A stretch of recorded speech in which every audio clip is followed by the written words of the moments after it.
34వ కీర్తనల కొన్ని ముఖ్యమైన విషయాలు ఉన్నవి. మనం ప్రార్థనలు చేస్తున్నాం ప్రత్యేకంగా కాబట్టి ప్రార్థనలకు సంబంధించి దేవుడు మన ప్రార్థనలకు జవాబిస్తున్నాడని మనం గుర్తించడానికి the fundamental reason for God to listen to our prayers. దేవుడు ఆయన చిత్తాన్ని నెరవేరుస్తాడు. ఆయన కోసం ప్రార్థన చేసినా చేయకున్నా ఇప్పుడు మనం ఇంతకుముందు అనుకున్నట్టే వర్షం ఇస్తాడు దేవుడు. ఆయనని నమ్మిన వాళ్ళకి ఇస్తాడు, నమ్మని వాళ్ళకి ఇస్తాడు. సో ప్రకృతి అంతా కూడా దేవుని సృష్టి అంతా కూడా దేవుడు ప్రతి ఒక్కరిని సమానంగా చూస్తుంటాడు. కానీ దేవుడు కొంతమంది ప్రత్యేకించుకొని దేవుడు ప్రత్యేకమైన పరిస్థితులలో దేవుడు ఆయన సన్నిధిలో ప్రార్థన చేయాల్సిన అవసరం ఉన్నదని అనిపిస్తున్నాను. సో బైబిల్ మొత్తం తీసుకుంటే బైబిల్ గ్రంథంలో పాత నిబంధనలో మనకు క్లియర్ గా మెన్షన్ చేసి ఉంటుంది. ఎనోష్ అనే ఒక భక్తుడు వచ్చినప్పటి నుండి దేవునికి ప్రార్థన చేయడం మొదలు పెట్టింది. దేవుని సన్నిధిలో communication, prayer is nothing but communication with God. So communication 2 వే ఉంటుంది కదా. దేవుని సన్నిధిలో ఉన్నప్పుడు మనము పర్ఫెక్ట్ కనెక్ట్ కావాలంటే దేవుని సన్నిధిలో దేవునికి ఎటువంటి వాళ్ళు ఇష్టమో ఆ విషయం మనం ఈరోజు ఫోకస్ చేద్దాం వాక్యం నుంచి. దావీదు అబీమెలెకు ఎదుట వెర్రివాని వలె ప్రవర్తించి అతని చేత తోలివేయబడి తర్వాత రచించిన పాట అన్నమాట ఇది. కీర్తన 34లో దావీదు ఆశ్చర్యకరమైన సత్యాలు మన ముందు ఇచ్చిండు. 34వ కీర్తనలో 15వ వచనం ఉన్నది. యెహోవా దృష్టి నీతిమంతుల మీద ఉన్నది. యెహోవా దృష్టి నీతిమంతుల మీద ఉన్నది, ఆయన చెవులు వారి మొరలు ఒగ్గి ఉన్నది. ఇదే తర్వాత మళ్ళీ 17వ వచనం, నీతిమంతుల మొర పెట్టగా యెహోవా ఆలకించును, వారి శ్రమలన్నిటి నుండి వారిని విడిపించును. తర్వాత 19వ వచనం, నీతిమంతునికి కలుగు ఆపదలు అనేకములు, వాటన్నిటి నుండి యెహోవా వారిని విడిపించును.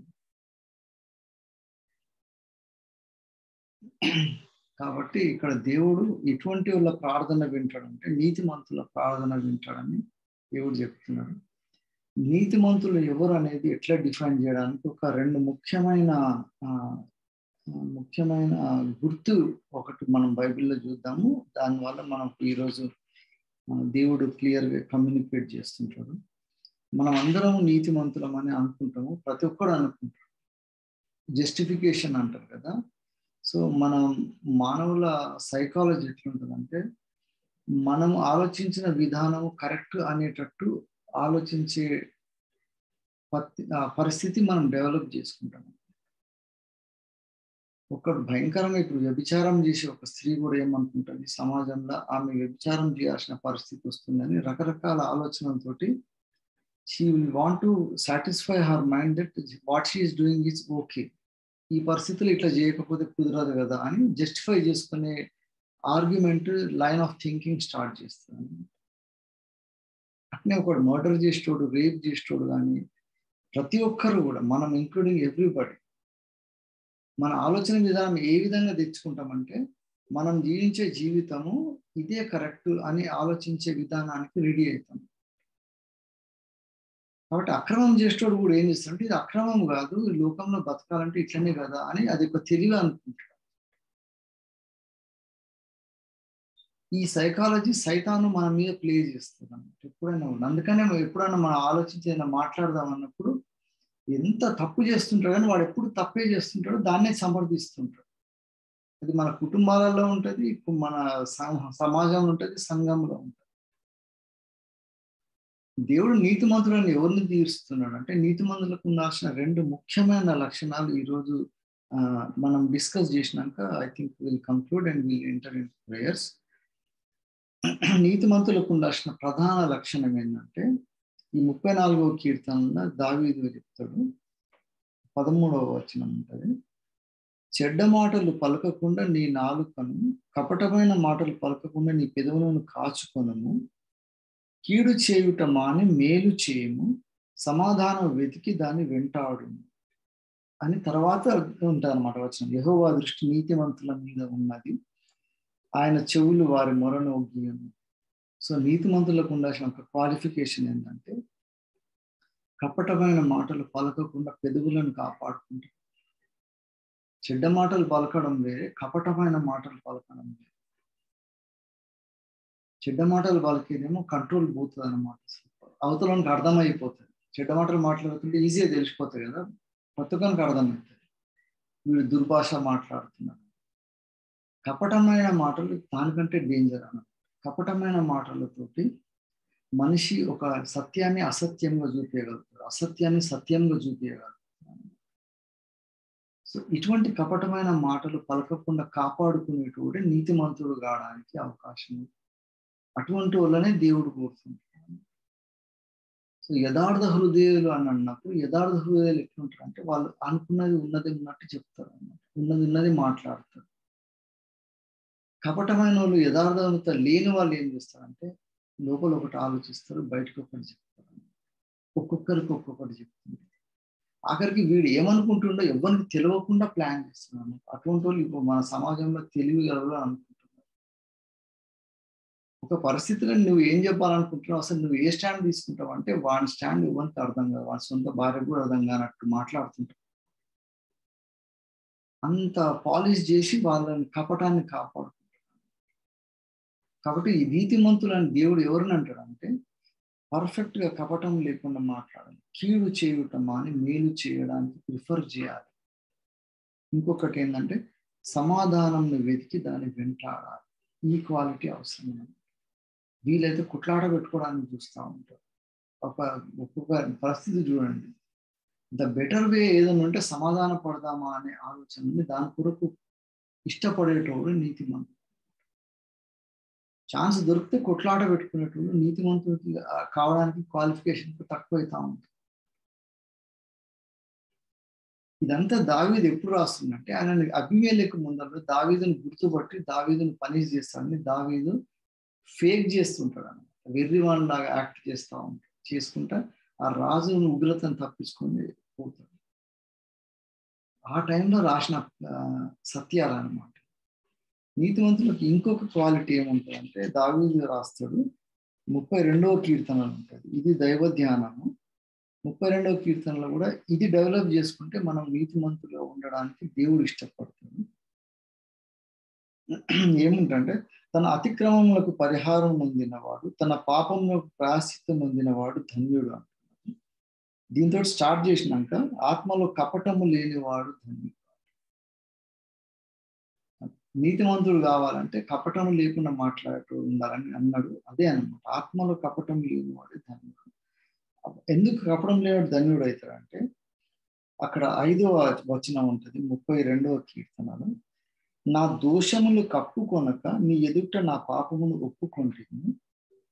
దీని తర్వాత ఉన్న చూడండి, ఇది బ్యూటీ అన్నమాట. యెహోవా సన్నిధిని నా అతిక్రమములు ఒప్పుకొందునని అనుకుంటుని. ఈ యాటిట్యూడ్ ఉన్నోడు నీతిమంతుడు అయిపోతాడు ఆటోమేటిక్. కపటం లేని హృదయం ఉండాలి, అప్పుడు అతిక్రమములు పరిహారం పొందుతాం. అటువంటి వాడే ధన్యుడు అంటున్నాడు, ఆత్మల కపటం లేకుండా. తర్వాత నా దోషములు కప్పుకొనగా నీ ఎదుట నా పాపం ఒప్పుకొంటి. సో హ్యూమిలిటీ ఉండాలి, దేవుని ముందర యథార్థంగా నేను తప్పు చేసిన దేవాన్ని చెప్పుకోగలిగాను. అట్లా ఒప్పుకోవడం ఒక స్టేజ్ కదా. ఒప్పుకున్నాక వాళ్ళ ఆలోచన విధానం ఎట్లుండాలంటే యెహోవా సన్నిధిని నా అతిక్రమంలో ఒప్పుకొందుని అనుకుంటుని. అంటే ఇప్పుడు ఒప్పుకున్నాము, దేవుని సన్నిధిలో పోయినప్పుడు రొట్టె విరిచినప్పుడు కూడా మనకు ఏమన్నా మన లోపల ఏమన్నా దేవునికి వ్యతిరేకమైనట్టు అవన్నీ ఒప్పుకుంటాం కదా. ఒప్పుకున్నాక మనం దేవుని సన్నిధిలో మంచిగా ప్యూరిఫై అయిపోయినా, అబ్బా దేవుని సన్నిధి నమ్మకం ప్రశాంతంగా ఉంది హృదయం అనుకున్నాక మన ఆలోచన విధానం ఎట్లుండాలంటే మళ్ళీ ఏదైనా తప్పు జరిగితే ఒప్పుకోవాలనుకుంటున్నా అనే రెడీనెస్ ఉండాలి. ఏది సత్యము, దేవునికి వ్యతిరేకమైనది ఏదైనా జరిగితే తప్పకుండా మనం సరి చేసుకుంటా అనే యాటిట్యూడ్ డెవలప్ చేసుకోవాలి. ఏదైనా తప్పు చేయనా దాన్ని సమర్థించుకుంటూ పోయేదేమో ఇప్పుడు ఆలోచన విధానం. ఇంతకుముందు అన్న కదా హ్యూమన్ సైకాలజీ ఎట్లుంటుందంటే మన ఆలోచన విధానాన్ని జస్టిఫై చేసి ఆర్గ్యుమెంట్స్ చేస్తూ ఉంటాం. మనం సహోదరుల మధ్యలో, భార్యాభర్తల మధ్యలో, సంఘంలో ఎక్కడైనా కూడా ఇప్పుడు 2 మతాల మధ్యలో జరిగేది కూడా దేశంలో ఉన్న ఇప్పుడు సిచ్యువేషన్. మేము ఆలోచించి ఇదే మతం రైట్, ఇది తప్ప వేరేది కరెక్ట్ కాదు. క్రైస్తవ్యానికి ఇతర మతాలకు ఉన్న డిఫరెన్స్ అదేనమాట. యేసయ్య సత్యంతో బేస్ చేసిండు. నన్ను నమ్మాలంటే తప్పకుండా రుచి చూసి తెలుసుకుని మనం డౌట్ వస్తే నా వేలు పెట్టి చూసి చెక్ చేసుకోమని అంటాడు తోమాతో. సో బ్లైండ్ ఫెయిత్ అనేది దేవుడు ఇష్టపడాడు. దేవుని మీద విశ్వాసం ఉంచడం లేదు, కానీ దేవుణ్ణి నిజమైన దేవుడిగా గుర్తించగలవారు ధన్యులని ఇదే 33వ కీర్తనలో ఉంటుంది. 33వ కీర్తనలో 11వ వచనం, యెహోవా ఆలోచన సదాకాలం నిలుచును, ఆయన సంకల్పము తరతరములు ఉండును. యెహోవా తమకు దేవుడు గాగల జనులు ధన్యులు, ఆయన తనకు స్వాస్థ్యంగా ఏర్పరచుకున్న జనులు ధన్యులు. యెహోవా దేవుడు కాగల జనులు ధన్యులు. ఈ ధన్యులు ఎప్పుడైతారంటే దేవుని సన్నిధిలో ఏమైనా తప్పు చేస్తే సరి చేసుకుంటా దేవా అనే యాటిట్యూడ్ ఉన్నోడే దేవుని సన్నిధిలో నీతిమంతుడుగా తీర్చబడదు. లేకపోతే వాడు చేసే ప్రతి పనిని జస్టిఫై చేసుకోవడానికి యావరేజ్ తెలివి ఉన్న ప్రతి ఒక్కడు కూడా సమర్థించుకోవచ్చు. ఏ మాట మాట్లాడినా దాన్ని సమర్థించుకునే తెలివి ఉంది మనిషికి.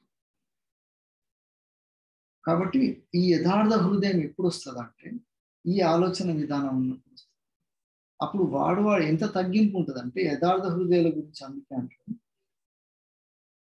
32వ కీర్తనలో ఉన్నది 11వ వచనం, నీతిమంతులారా యెహోవాను బట్టి సంతోషించి ఉల్లసించుడి, యథార్థ హృదయులారా మీరందరూ ఆనందగానం చేయుడి. సో అప్పుడు మనం చేసే మన ప్రార్థనలకు దేవునికి సింక్రనైజ్ అవుతాం. మన ఆలోచన విధానం దేవునికి చిత్తానుసారమైన ప్రార్థనలు చేయడానికి ఎప్పుడు వస్తుందంటే ఈ యథార్థ హృదయం మనలో. యథార్థ హృదయం ఉండడం అనేది చాలా వరకు ఉన్నాయి. ఇట్లా నీతిమంతులు అయినప్పుడు దేవుడు మనకి ఏం రెసిప్రొకేట్ చేస్తాడు. ఎందుకంటే ఇట్లా నీతిమంతులు అయినప్పుడు లోకమంతా కూడా ఎక్కువ తెలివిగా ప్రవర్తిస్తూ ఉంటారు. యథార్థ హృదయంలో ఉంటే ఈ ప్రపంచంలో బతకలేరు, చాలా కపటమైన రకరకాల లోకం ఉంది కాబట్టి తెలివిగా ఉండాలి అనే ఆలోచన వచ్చినప్పుడు దేవుడు నీతిమంతులకు ఏం చేస్తుందంటే ప్రామిస్ ఈ 34వ కీర్తనలో ఉంటుంది 17వ వచనంలో, నీతిమంతులు మొరపెట్టగా యెహోవా ఆలకించును, వారి శ్రమలన్నిటి నుండి వారిని విడిపించును. విరిగిన హృదయం గల వారికి యెహోవా ఆసన్నుడు, నలిగిన మనసు గల వారిని ఆయన రక్షించును. నీతిమంతులకు కలుగు ఆపదలు అనేకములు, వాటన్నిటి నుండి ఆయన వారిని విడిపించును. తర్వాత 21వ వచనం 21, నీతిమంతుని ద్వేషించు వారు అపరాధులుగా ఎంచబడుతుంది. ఇదన్నమాట దేవుడు అంటే. యథార్థంగా మనం ఉన్నప్పుడు ఒకవేళ మనల్ని ద్వేషించేటోళ్ళు తప్పకుండా తయారవుతారు. నీతిగా మాట్లాడేటోళ్ళు నీతి న్యాయంలో కొరకు నిలబడ్డప్పుడు people will tend to hate us for being righteous అన్నమాట. ఈడొక్కడే పెద్ద నీతిమంతుడు, అందరం లాగా ఈడనుకుంటలేదు. అప్పుడు మనం దేవుని సన్నిధిలో యథార్థంగా ఉండాలి. నీతిమంతులకున్న లక్షణాలు ఏంటంటే మనం కపటమైన మాటలు మాట్లాడము, మన ఆలోచనలు ఒకవేళ దేవుని సన్నిధిలో చేసిన పాపాలు ఒప్పుకునే మన అతిక్రమములకు పరిహారం అందిన ఆలోచన విధానం ఉండాలి. అప్పుడు దేవుడు అంటాడు ఇటువంటి వాళ్ళకు వీళ్ళకు విరోధులైన వాళ్ళు ఎవరు ఉంటారో వాళ్ళని నేను ద్వేషిస్తాను. సో దేవునికి ఉన్న ఎమోషన్స్ వల్ల దేవుడు ప్రేమ అయి ఉన్న దేవుడు కదా. దేవునికి ప్రేమ ఉన్నది కానీ ఆ ప్రేమలో కొన్ని విషయాలలో దేవుడు ద్వేషం చూపిస్తాడు. అందుకని పాపం అంటే దేవునికి ద్వేషం ఉంటుంది, పాపులు అంటే మన తప్పకుండా ప్రేమ ఉంటుంది. ప్రేమ అయిన దేవుడే కానీ ఒక విధంగా ద్వేషిస్తుంది. ఒక పెద్ద నరకాన్ని తయారు చేసింది దేవుడు. ఆయన ప్రేమని తిరస్కరించిన వాళ్ళందరినీ కూడా నరకపాత్రులను చేసేస్తారు. దేవుని కోపం ఉన్నది, దేవునికి ద్వేషం ఉన్నది. సో అతిక్రమముల మీద అక్రమాల మీద మన లోపల ఉన్న అతిక్రమాల మీద కూడా మనకు ద్వేషం ఉండాలి. మనం ఏమైనా తప్పు చేస్తే మన మీద మనకు కోపం కలగాలి దేవుని సన్నిధి. అది యథార్థ హృదయం. అప్పుడు మనం ప్యూరిఫై అవుతాము. దేవుడు అంటాడు అరే వీరు నీతిమంతులకు ఉండాల్సిన క్వాలిటీ అని దేవుడు కమ్యూనికేట్ చేసి అప్పుడు వస్తుంది అనమాట. యెహోవా దృష్టి నీతిమంతుల మీద ఉన్నది, ఆయన చెవులు వారి మొరలు ఒగ్గి ఉన్నది.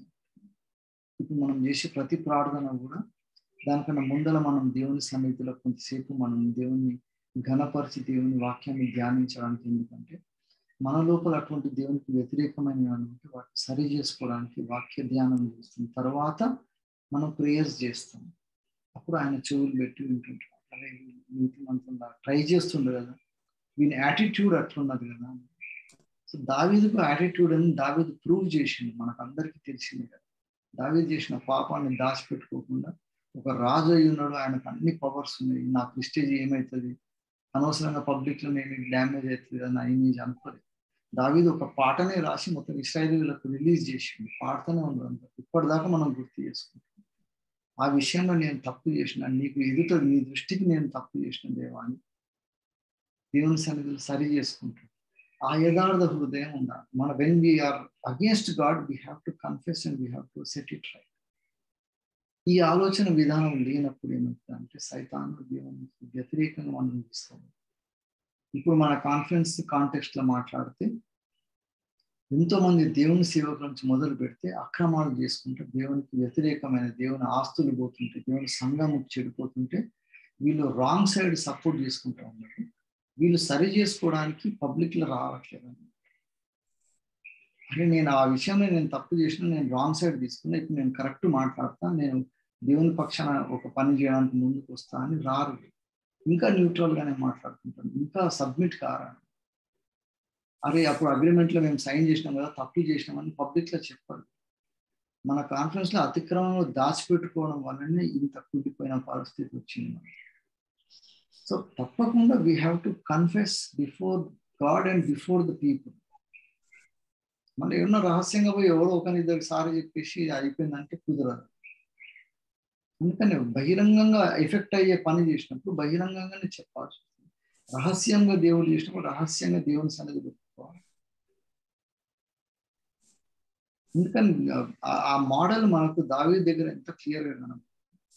సో దేవుడు అంటున్నాడు యథార్థవంతులైనప్పుడు ఈ మైండ్ సెట్ డెవలప్ చేసుకోవాలి. యెహోవా సన్నిధిని నా అతిక్రమములు ఒప్పుకొందునని అనుకుంటుంది. ఇంకా పాపం చేయలేదు, కానీ ఒకవేళ చేస్తే అతిక్రమాలు ఒప్పుకుంటా నేను గ్యారంటీగా అనే ఆలోచన మనం డెవలప్ చేసుకున్నప్పుడు దేవుడు మనకు సహాయం చేస్తూ ఉంటాడు. ఆయన ఆత్మ మనలోకి ఉంటుంది. అప్పుడు మనకు షీల్డ్ లాగా ఉంటుంది అన్నమాట దేవుడు. అప్పుడు అతిక్రమం చేయకుండా మన హృదయాన్ని కాపాడుకుంటాడు దేవుడు. అట్లా కాపాడడాన్ని పరిశుద్ధత అని దేవుడి సన్నిధిలో మనం బైబిల్లో డిఫైన్ చేస్తే, హూ ఈజ్ హోలీ అంటే దేవుడు తప్ప ఎవ్వడు హోలీ కాదు. కానీ మీరు కూడా నా జనులు, నా నా దగ్గర ఉన్న నా నీతి మీ మీద ఆ వస్త్రంలాగా అలంకరించిన దేవుడు ఎప్పుడు అంటున్నట్టు ఇటువంటి ఆలోచన విధానంతో మన హృదయం యథార్థంగా ఉండాలి, కపటం లేకుండా ఉండాలి. దేవుడు ఇచ్చిన కొద్ది ఆలోచన బట్టి దేవునికి మహిమ కలుగుతుంది. థ్యాంక్ యూ ఫిలిప్ అన్న ఫర్